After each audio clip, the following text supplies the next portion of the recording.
मैं खुशबू कुमारी आपके इस वीडियो में स्वागत करती हूँ।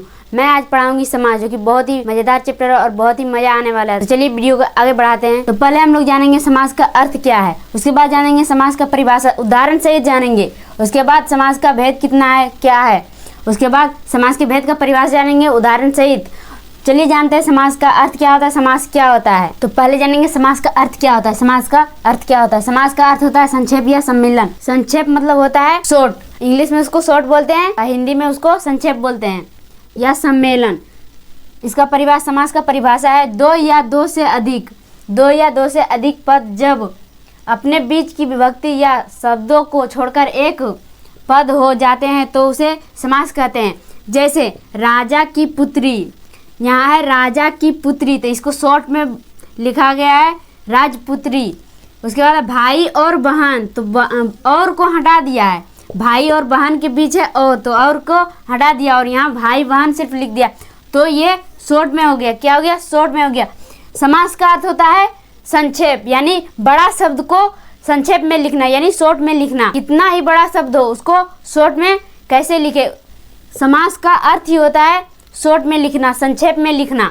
तो यहाँ है राजा का पुत्र, तो यहाँ शॉर्ट में लिखा है राजपुत्र। राजा की पुत्री राजपुत्री, तो ये शॉर्ट हो गया, ये लॉन्ग हो गया। ये क्या हो गया? लॉन्ग, यानी कि ये विस्तार से लिखा गया है। ये शॉर्ट में लिखा गया है राजपुत्री, ये लॉन्ग में लिखा गया और ये शॉर्ट में लिखा गया है राजपुत्री, ये है शॉर्ट में। और राजा का पुत्री ये लॉन्ग में लिखा गया, यानी विस्तार में लिखा गया, ये संक्षेप में लिखा गया। उसी को कहते हैं समास। जो विस्तार में है शब्द, जो बड़ा शब्द है उसको शॉर्ट में ही लिखना, यानी संक्षेप में ही लिखना समास कहलाता है। तो चलिए अब जानते हैं समास का कितना भेद होता है। समास के 6 भेद होते हैं। समास के कितने भेद होते हैं? 6 भेद होते हैं। पहला तत्पुरुष समास, दूसरा कर्मधारय समास, तीसरा द्विगु समास, चौथा बहुब्रीहि समास, और पांचवा अव्ययी भाव समास, और छठा द्वंद्व समास। इसका ट्रिक है, समास के भेद को याद करने का ट्रिक है। गंगा जल, गंगा एक, गो एक, अंशवर एक, 2। इसमें कितना अक्षर है? 1 2 3 4 5 6।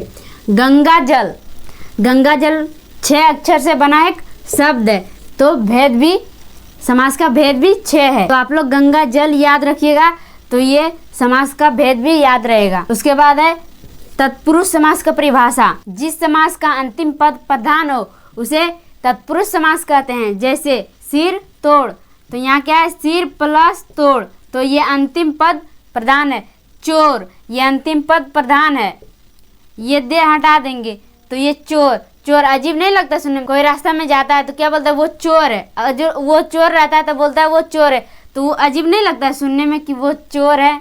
तो वह यही बोला है कि जिसका अंतिम पद प्रधान हो उसे क्या कहते हैं? तत्पुरुष समास। तो यहाँ अंतिम पद प्रधान है इसका, तो इसे तत्पुरुष समास कहते हैं। तो चलिए 5 भेद और है, उसका भी परिभाषा जानते हैं और उदाहरण सहित जानते हैं। दूसरा उदाहरण है कर्मधारय समास। दूसरा भेद है कर्मधारय समास। इसका परिभाषा है यह समास रचना की दृष्टि से तत्पुरुष है। यह समास रचना की दृष्टि से तत्पुरुष है। कर्मधारय समास तत्पुरुष से ही आया है। विशेषता, विशेषण क्या है? जो संज्ञा और सर्वनाम की परिभाषा दे उसे विशेषण कहते हैं, उसे विशेषण कहते हैं। तो यही बोला गया है कि दूसरी बात इसमें प्रथम पद विशेषण यानी कि विशेषता हो। तो जैसे वीरबाला, वीर प्लस बाला, इसमें प्रथम पद क्या है? वीर। वीर ये विशेषण है। क्या है? ये विशेषण है। ये दूसरा पद क्या है? प्रधान है। ये बाला से, और ये क्या है? संधि। ये क्या है? संधि। संधि पढ़ाऊंगी। वीर बाला प्रथम पद है, विशेषता बता रहा है। प्रथम पद क्या कह रहा है? विशेषता बता रहा है। और दूसरा पद प्रधान है, दूसरा पद प्रधान है। नील कमल, नीला, नीला क्या है? विशेषता बता रहा है। नीला क्या है? विशेषण है, विशेषता बता रहा है। और कमल, कमल क्या है? दूसरा पद है। दूसरा पद क्या है? प्रधान है। दूसरा पद क्या है? प्रधान है। इसी को कर्मधारय समास कहते हैं, इसी को कर्मधारय समास कहते हैं। उसके बाद तीसरा है भेद। तीसरा भेद है द्विगु समास। इसका परिभाषा है यह समास रचना की दृष्टि से तत्पुरुष होता है। यह भी रचना की दृष्टि से तत्पुरुष होता है, क्योंकि इसमें भी दूसरा पद प्रधान होता है, क्योंकि इसमें भी दूसरा पद प्रधान होता है, लेकिन इसका पहला पद संख्यावाचक विशेषण होता है। लेकिन इसका पहला पद संख्यावाचक विशेषण होता है। विशेषण में ही पढ़ाए थे संख्यावाचक, उसका भेद है, विशेषण का भेद है संख्यावाचक विशेषण। तो जैसे चौराहा, 4, ये क्या है? संख्या, जिसमें संख्या बताए उसी को संख्यावाचक कहते हैं। पहला क्या है उदाहरण में? चौराहा।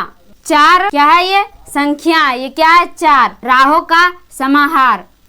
तो पहला पद क्या आया? संख्यावाचक। अब दोपहर, दोपहर, तो यहाँ 2, यहाँ क्या है?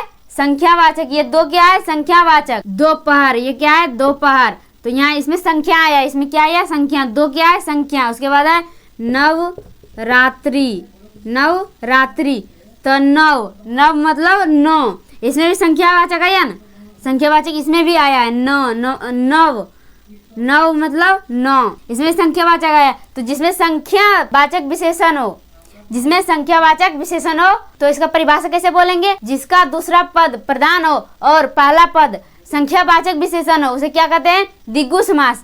उसे क्या कहते हैं? द्विगु समास। तो चलिए और 3 भेद है वो जानेंगे। अब है चौथा भेद। चौथा भेद है बहुब्रीहि समास। इसका परिभाषा है, इसमें कोई भी पद प्रधान नहीं होता है, इसमें कोई भी पद प्रधान नहीं होता है। जैसे बीना प्लस वाणी, क्या हो गया? बीना वाणी यानी सरस्वती। इसमें और एक बात है, जितना भी पर्यायवाची शब्द है, जितना भी पर्यायवाची शब्द जैसे बता रहे हैं, जैसे बीना प्लस वाणी, बीना वाणी, ये बीना वाणी का पर्यायवाची शब्द है, सरस्वती का पर्यायवाची शब्द है बीना वाणी। त्रि प्लस लोचन, त्रिलोचन, त्रिलोचन किसको कहते हैं? 3 आंख वाला कौन है? शिव जी। क्या कौन है? शिव जी। तो ये पर्यायवाची शब्द है।